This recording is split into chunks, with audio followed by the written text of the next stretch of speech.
back. Let's take a look at that shot again by Elliott Perry, who's made 11 straight.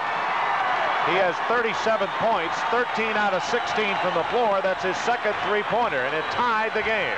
That was pretty good defense by Mr. Jennings. It was also a great pass by Money. He had the frame of mind knowing that they needed the three to tie the game. Talford tips it to West. Bucks get the ball back, and now, with no lead and little time to protect, they have a chance to run their offense again. And going back to that little two-man out at the top of the key, Pelfrey and Jennings.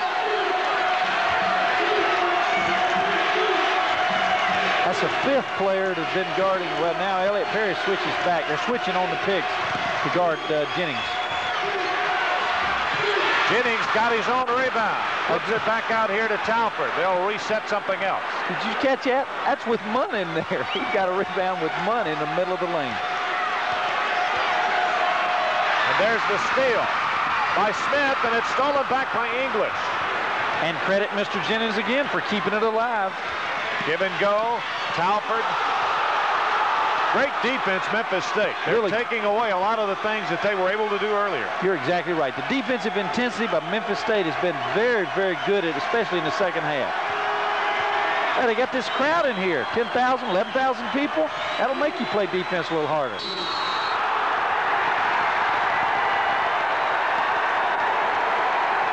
Traveling against Mr. Jennings.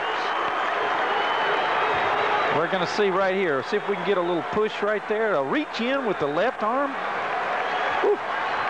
Got away with that. Well, they've gotten away with a few. Down low to Munt. He's going to turn around and shoot it. Rolled it around. No good. Kept alive. Perry got it. It's a three-point play, and Memphis State has the lead for the first time in the game. You're going to see the little baby hook right there by Munn. It doesn't fall, but it gets in the hands somehow. It gets in the hands of Perry, who's there for the three-point attempt. You know what's really amazing? This kid Perry, boy, he has really put on a show here tonight in Memphis. He's everything that we heard he was. 39 points and a chance for 40 if he makes this free throw. Munt will come out of the lineup. He did his job. Well, he will come out and probably get back to the table. They're going to rotate him in and out, especially when they have the ball. Perry's free throw, good. 40 for Perry. Memphis State with a 100-97 lead.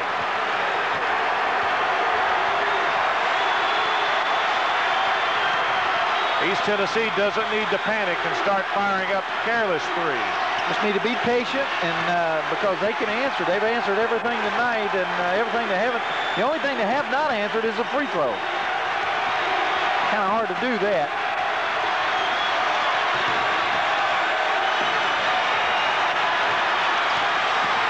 English. Nice pass.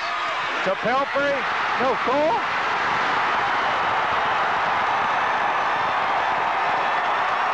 Tell you, they ought to x-ray the stomach of that official. I believe he swallowed that whistle. Memphis State, jumper by Young, short. Saves it back out here to McLaughlin. 2:43 to go.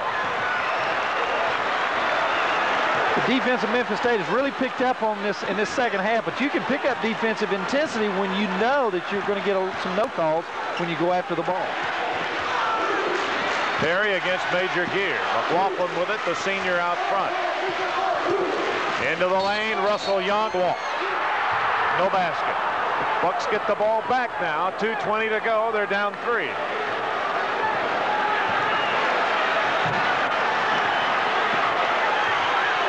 Really doing a good job right now trying to keep the ball away from Mr. Jennings. They're making Jerry Pelfrey dribble across 10-second line. Well, Jennings is posting up Ernest Smith. I tell you, he's got to be a tired young man. Pelfrey, count the bucket. The foul is on Memphis State's Russell Young, his second, or is his 5th? Who's it on? It's a good play by Jerry Pelfrey, taking it to the hole, leaning in a little bit, and he got the call by the official. He's going to get a chance. He's really struggled at this free throw line. Normally coming into the game an 83.3%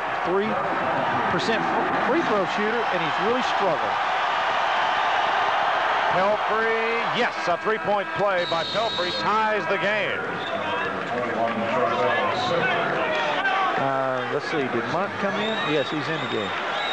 Well, we've played we've played almost 43 minutes. We've had one lead change and two ties. Oh boy, I wonder if we're keeping the audience back in Johnson City. What a great game. McLaughlin out front, tied at 100, 151 to go.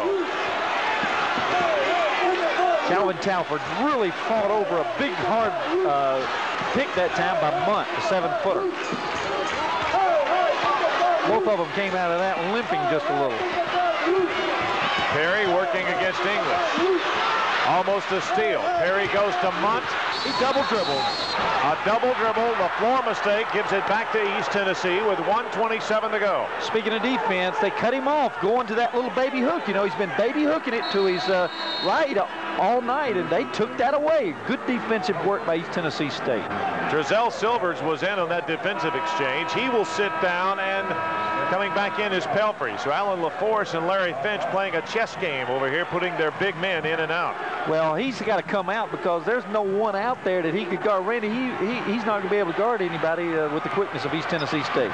Jennings gets it into the front court. 1:24 to go. It's a tie ball game at 100. Rodney English for the ball. Inside, Jennings. The layup. The mister gives East Tennessee State the lead. 102 to 100 with 1:10 left. That was a good cut. Good recognition by Mister. He cut back door, and Memphis State's going to call a timeout, but that was a great recognition by Mister to cut back door, and he had the layup underneath. We're going to call time. 1:05 to go. It's a 2-point lead for East Tennessee. And we'll be right back to the Mid South Coliseum in a moment.